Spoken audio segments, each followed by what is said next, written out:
creeps, Andy here, and today we are almost halfway through the year. What? That's crazy. I blinked and it's already almost the end of June. So I thought today I would give you a video of my favorite books that I have read this year, all in one video. If you watch all of my videos, you will have seen me talk about these books throughout the year. But you know, in case you miss one or two or whatever, you want them all in one place, this is the video for you. Now, most of these books are pretty messed up, so read at your own risk. But you guys, I'm sure, know that by now. I messed up the order of them, so hold on really quick. This one should go here. And then this. Okay. And then I'm also going to give you a few kind of honorable mention type books too, which I just remembered another one. And I think that this will give you an idea of the kind of books that I like. So here are the best books that I have read this year. The first one, I'm just going to go in the order of how I read them throughout the year, is Boys in the Valley by Philip Fracassi. I didn't make an own dedicated video to this.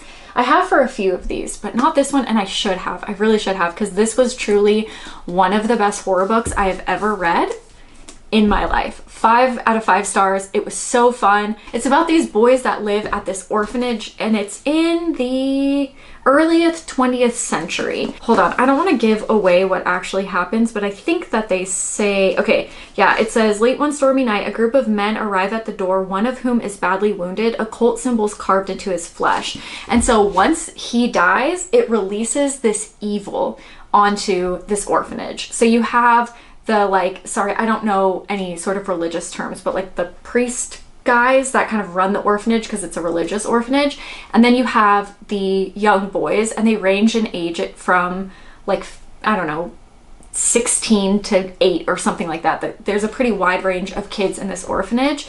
And so once this evil is released, you really get to see it just take over this orphanage and change people. And at first you don't quite know who's good, who's evil. There's a lot of cool stuff in here, and I gotta say, one of the best horror books I've ever read. I think he's a fantastic writer. I loved this book. I adored it.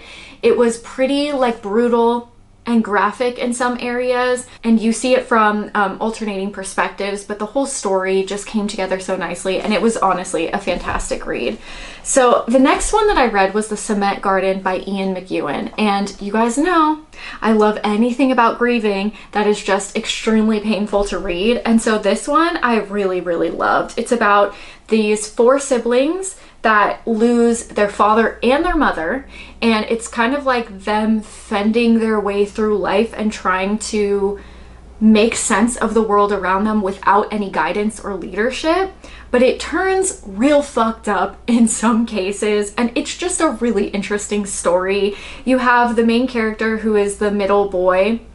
You have like an older sister and then a younger brother and sister, I think is how it goes. And so you kind of get to see how each of them grieve in their own way. I love books like that. Same with Monstrilio. You kind of just got to see how differently people grieve. It's a really interesting story. It's messed up, it's dark, and it's everything that grief is, and all of like the guilt and the pain that comes along with it. Fucking loved this one. I absolutely loved it. The next one that I read was Negative Space by B.R. Yeager. And I have no idea where I put this one, which is weird because it should be right here, but I don't know what I did with it. But anyways, this one, another just fantastic read. This one's like a weird acid trip of a story. It's about this new drug that comes onto the market, and people are either seeing things that are there that you can't see without this drug, or it's making them see things that aren't there, but it like makes these strings appear all over your, like, fall out of your mouth and your eyes, and it's the way that this drug is described is so cool. So the whole book is just kind of weird, and it's kind of set in reality, but then again not at all, and you just feel so off balance when you're reading it. And I thought that this was such an interesting ride. You follow 3 friends, and they're all talking about this kid named Tyler, but you never get Tyler's perspective. But he seems to be kind of this like ringleader, and there are a lot of people that are offing themselves in this town, in their town, and so you kind of don't really know why, but you have these forums that people go on and read about and like people's ideas about the town and how it's connected to this new drug and how it's connected to this guy who was trying to find the weight of a soul. And it's just a trip of a read. And yeah, I'm so glad I read it. It was so fun. I haven't read any of his other books, but I do actually have another one, so I will check that one out this year. By the way, these are all 4.5 5-star reads for me. The next one was The Necrophiliac by Gabrielle Whitcop. I think every time I talk about this book, I call her Gabriel, and I don't know why, but it's definitely Gabrielle Whitcop. And this is one of the best books I've ever read. Honestly, one of my favorite books that I have ever read. I adored this book. So it's about this man who, when he's younger, he's pleasuring himself when he finds out that his mom has died. So from that point on, he's always related sex to death. And so he becomes a necrophiliac. And it's written in journal type form. He's also a super misanthrope, just does not want to be near people, and that's kind of, I feel like, his defense mechanism. You know what, I did an entire deep dive of this book, and I will leave that linked down below. A few of you have picked this up and read it after watching that video, and you guys seem to enjoy it too. Again, it's messed up. Like, I'm not recommending any of these books for everybody. I'm just telling you the books that I loved reading this year, and this is an example of a perfect book for me. Really messed up subject matter, written so beautifully. And those things put together create this perfection. So I really loved this. I thought it was cool. I love the way things come back and wrap back around. It is a great read for me. Might not be for everyone, but it is for me. That being said, it is about necrophilia. That does revolve around kids and babies and stuff like that. So if you're sensitive to any sort of stuff regarding this, maybe stay away from this one. But I will say, really, really interesting read. Scag Boys, I'm not going to go too into because I think I've talked about Scag Boys in every video that I have made. And I just adore this book. I cannot tell you, this is again one of those books where I'm like, how did I go 30 some years without reading this book? Because it is one of the best books I've ever read. This is by Irvin Welsh, and this is the prequel to Trainspotting. And it's just about these kids and how and what led to their addiction. It goes into each of the characters, and you kind of get to see them before and during and after drugs. And this book just, it did something to me. Again, really messed up stuff in here. Also, one of the funniest books I've ever read.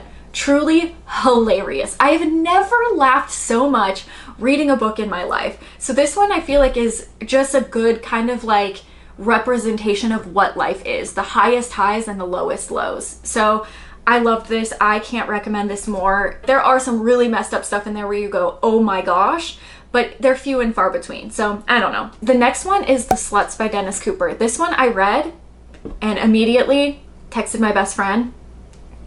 That's not how you text. And said, you need to read this immediately. So he has it right now. He read it. He fucking loved it. In fact, he told me that it was one of the only books that truly disturbed him. And he said that it was one of the first books where I read a part and was like, that's enough for tonight, thank you. So love this book. It's fantastic. It's about a gay male escort named Brad. It's written through forums, emails, faxes, and this website where you can rate escorts. And so this escort named Brad gets a whole lot of popularity because of how weird the situation is surrounding him.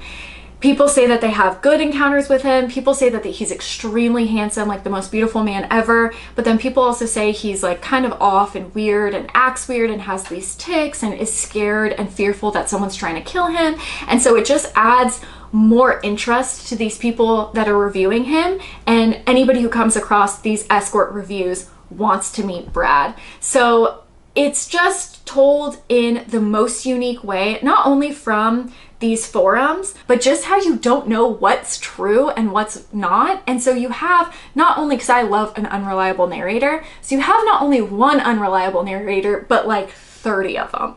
And so the things that come up, let me tell you, it is disgusting. They talk about snuff films and torture and all sorts of awful, awful, horrendous things. So this one is definitely not going to be for everyone, especially if you're sensitive to like sexual stuff. Yeah, it's pretty messed up. But I will also say a fantastic read. But yeah, it's just interesting. I've never read a book like it before, but I will say with a book like that in American Psycho, because you don't know what's real, it kind of disgusts me less reading it, if that makes any sense, because you're like, oh, this is so messed up, but also I don't know if it's real or not, you know? But truly, again, one of the best books I've ever read.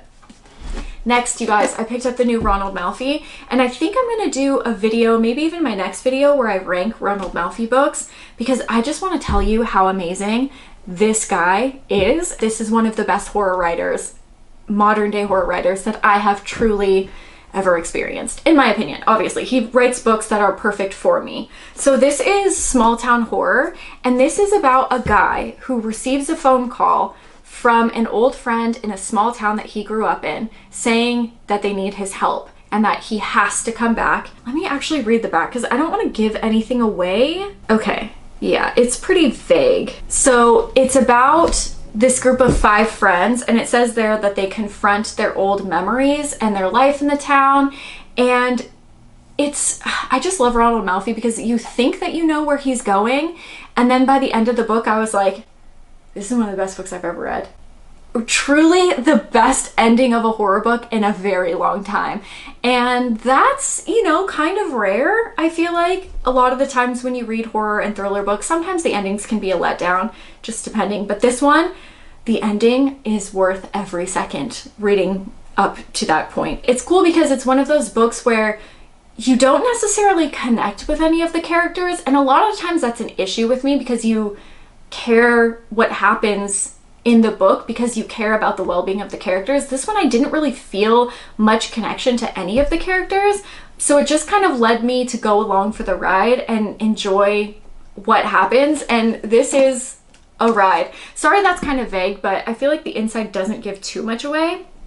And then really quick, if I could just quickly give you a few honorable mentions in here. These were like 4-star reads for me, but I feel like unique enough in some way that they stood out for me, and so I want to talk about them. The first one is Paradise Rot by Jenny Haval. This one was so cool. It was so interesting. Whereas Negative Space reads kind of like an acid trip, this one reads like a fairy tale. It's very unique, and I've never read anything like it. It's about a girl who's an exchange student. She goes to a new country. She doesn't really know people or anything. She's going to school there, and she meets this other girl, and they seem to have a deeper connection than she has to any men up in her life, in this book at least, up until this point. And they almost become like one entity. It's really beautiful and fucking weird. And I told you guys in the last video that urine is mentioned, or people talk about how much urine is mentioned in this book. So like, you know, it's a weird book, but I really enjoyed this one, so much so that I just bought another Jenny Haval book. Another one is In Their Arms by Thomas More. This one I just read too, and it gave me kind of like a Dennis Cooper, Bret Easton Ellis kind of feel to it. It's again about like male relationships, but it's just all based on sex, and it's just very bleak, and it's dark and weird, and I don't know, I really enjoyed that one too. But that one, again, if you're sensitive to any sort of sexual anything, you might want to skip out on that one. The next one is Richard Lehman's The Cellar. This is another one that's really messed up. If any sort of sexual thing bothers you, because this has to do with kids, stay the heck away from this book. But I was really impressed by this one, and I'm not a monster type person, but I really liked it. I liked the dichotomy of dissecting this human monster who does stuff to his child and gets released from jail. Then the mom and the daughter run off, and they find this house that has this monster that has come in and killed people in it. So they kind of do tours through it and show you where all of these people have been killed by the monster. So it's a really interesting dichotomy between a beast, like a physical beast that murders people, and like a human, awful human being. I don't know, I thought that this book was cool, but yeah, this one's pretty dark and messed up. And the last one that made my list is a thriller, and usually thrillers are like, you know, good thrillers are like 4 stars for me, just like, oh, it's a good book. But this one really stood out. This is None of This Is True by Lisa Jewell. This is what began my Lisa Jewell obsession. And I think the reason I like this book so much is because it feels so different from a typical thriller book. It's just about these 2 women that meet and they share a same birthday. And so this woman is kind of like socially awkward, weird, and this woman's kind of like a famous-ish podcaster. So this woman asked, will you make a podcast about my life? Sorry, I don't remember their names even. Alex and Josie. So I think Alex is the podcaster. And at first, Alex hesitant. She's like, why would I make something about your life? But the more she finds out about Josie, the more intrigued she is. And so they go on this whole story and you kind of uncover Josie's life little by little. And it's just really different from other thriller books. And I've really enjoyed that one. So yeah, just a few little honorable mentions in there that maybe weren't 5-star books, but books that I thought were interesting or unique enough to include in this video. Okay, so those are my favorite books so far of the year. Please leave a comment down below and let me know what your favorites of the year have been. I'm very curious. And I like to read through your guys' comment and just kind of see what you guys are reading. If you guys want to know what I'm currently reading, I will see you over on Goodreads or Instagram, where I share a lot of like quotes from the books that I'm reading, or honestly just pictures of my dog, let's be real, my dogs and cat. But anyways, I will see you over there, and I will see you Sunday with another horror video. Thank you so much for watching. Okay, thank you, bye. I got nightmares in my head, I fear that the thoughts build up until I can't hear, that my mind fills up into a creature, and it haunts me somewhere much deeper.